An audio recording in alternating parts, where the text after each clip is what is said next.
Ladies and gentlemen, yasvika nguva iya yandinofarira zvekuti kana iwewe uchigara kure gara watama, because yasvika nguva yekuti Mnangagwa akuda kubva SADC chairman and a lot is about to happen. Pachapisa, pachatyisa. Ndonguva yekuti tikatanga kutaura politics paya vanhu vanenge vakubata hana dzavo vachiti kulienda uchasungwa, kulienda meno zvako aufa wakadzokera Zimbabwe nenyaya dzawakutanga kutaura. So kana zvakatosvika panapa uchiziva kuti iwewe unodedzera kuti pasi neZANU PF kunge zvandinoita inini nechimonya changu chemubrain, I think by now you know what to do. Tanga nekulike this video right now kuitira kuti ZANU PF yacho iboyikane. In fact, one monya ndiri panapa ndinosumudza ZANU PF nenzeve kudai so, ndobva ndaibata kagurukuro kanaka, ndobva ndaisumudza nemazino kudai so, ndoipa chimwe chibhakera muziso, ndobva ndairoera pasi kuiti bwa.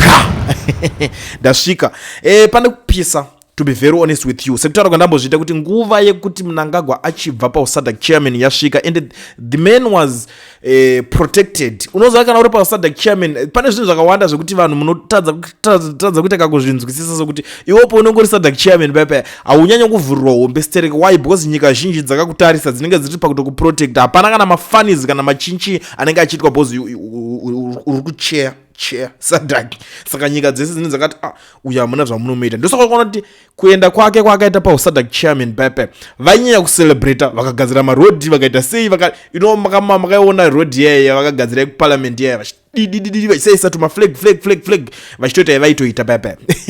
Cause vaiziva kuti aiwaka 1 gore rawedzerwa pane anything chavanga vachada kuita panga pawedzerwa 1 gore, but this time around pato kupisa, pato hoti. Ndosaka ndichiti ininika nguva yandofarira kana uri wekure gara watama. Right, rekedza titangire pane nyaya ine.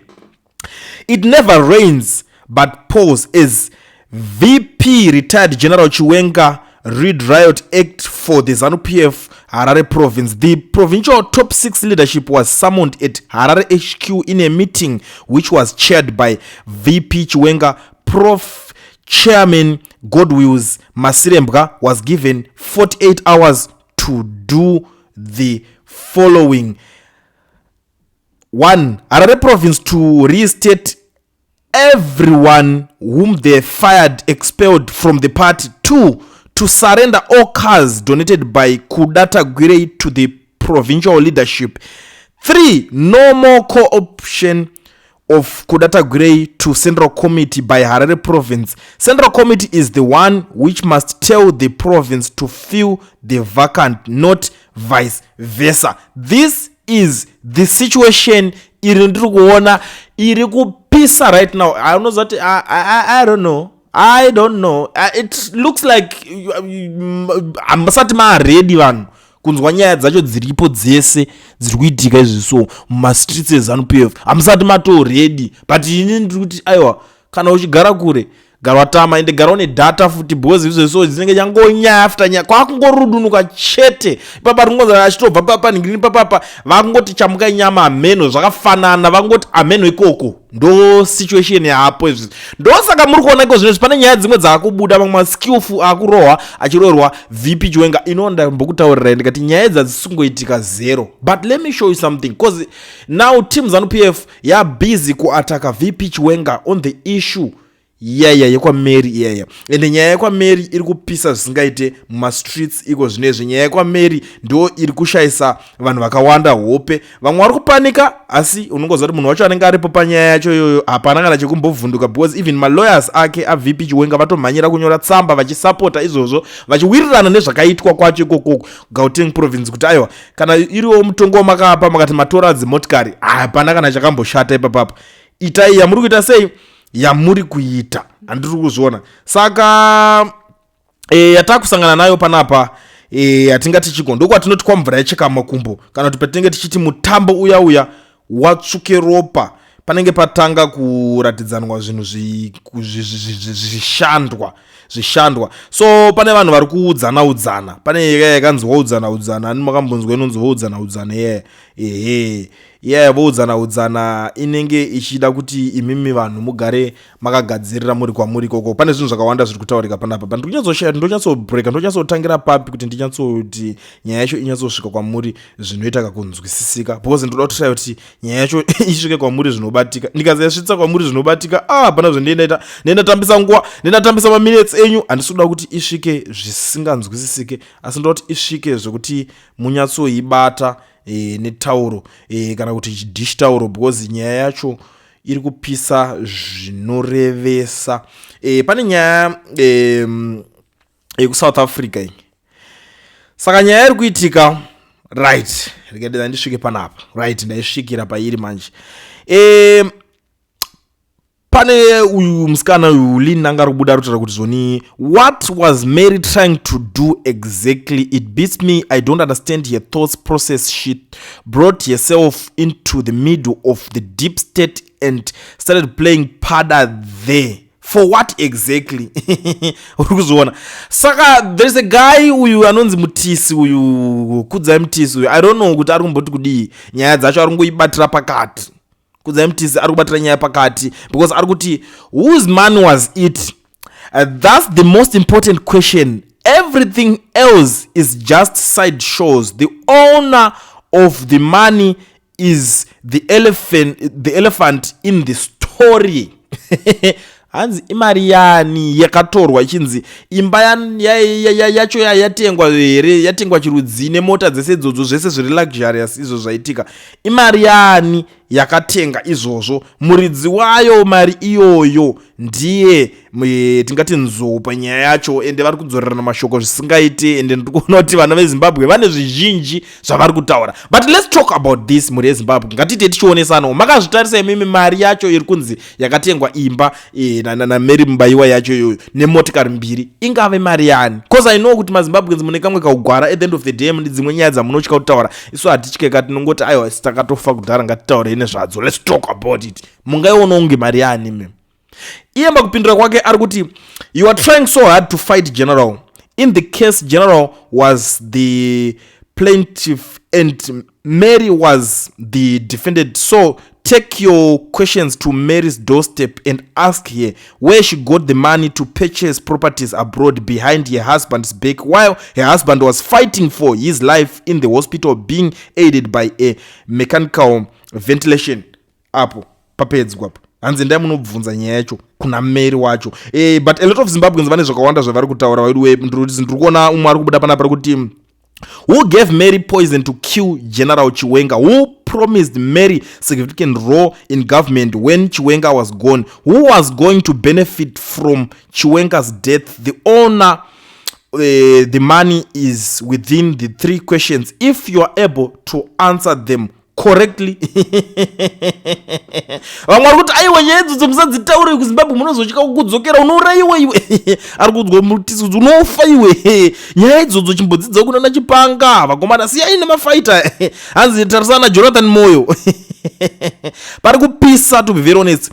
Agreed, she's just pretending as if she doesn't know these properties were brought in happier times. Uri kuona vamwe vanhu vari kutaura nyaya kuti aiwa uya akupretend nonge asi kuziva kuti akadzitengerwa mumadhizi wavaifara. You know, it's like nyaya iyi unozati ndamboitaura ndakati, you know, sometimes it happens. Unoona ngoti madhamu wakafara, madhamu mbotora kana 50,000 kana 100,000 depending kuti unowana sei mariwo otodai. So then madhamu mubva voitawo kamusoro mbijana kengoti ndiri kudawo kaimba kangu kana kuti kunyika yakadai so kuti zvinhu zvese zvizondifambira. Handisi kuti ndo zvakaitika, but ndiri kuti zvimwe zvinhu zvinogona kuita sei kuitika. So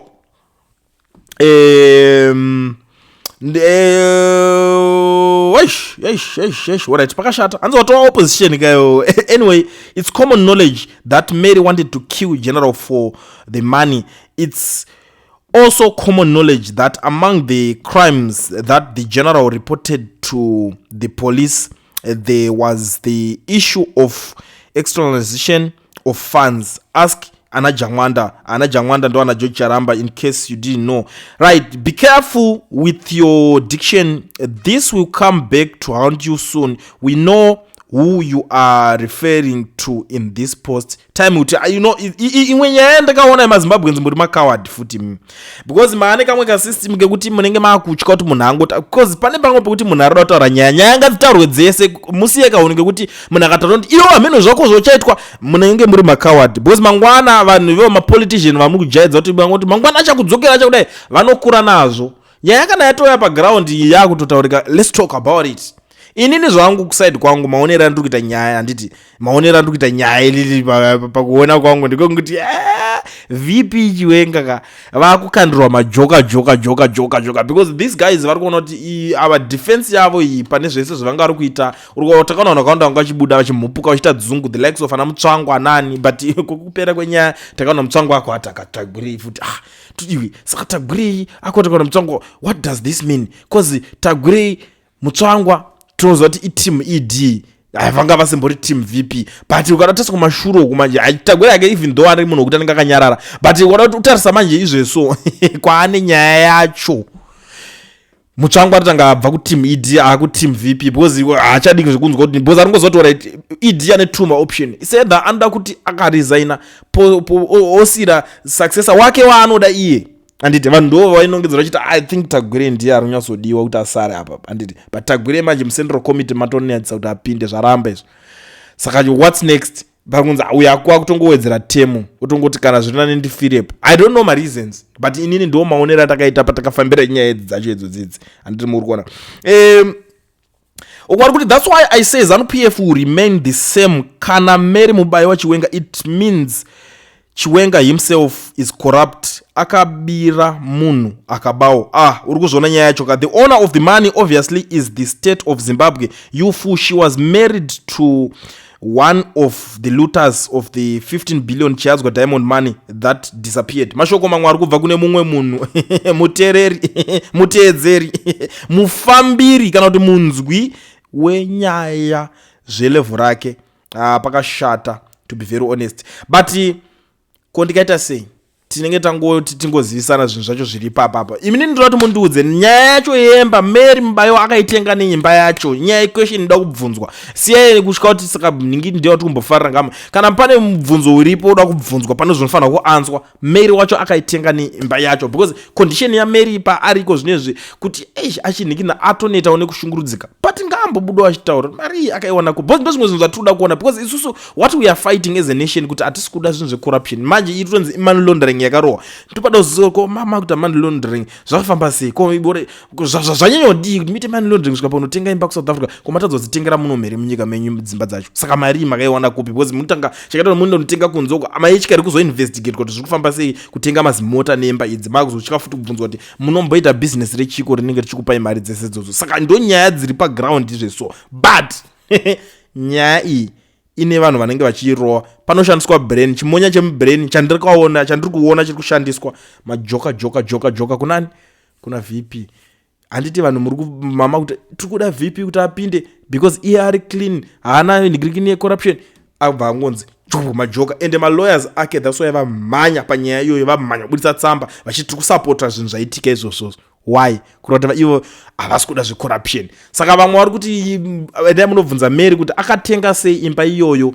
zvisingazivikanwe nemurume wake because murume anga ari muchipatara ari busy kuda kufaitira upenyu hwake kuti aite sei arambe ari mupenyu saka chakunetsa manje ndichoda kana kuti akuda kunzwisiswa kuti imba iyi nemota idzi zvakatengwa rini madhezi vanga vari vatano vese kana kuti madhezi panga pakurwara murume pakaenda kuChina paya here kana kuti zvakatotengwa before ndo zvinhu zvida kuongororwa because pamwe zvichida pamwe mari dzadzana anonzani uya webhora uya zita rake handimuzive iye pamwe ndo because munhu ndo akambenga akarorwa naye kando kuzouya akadididi akarorwa akatinoita zvaari kutoita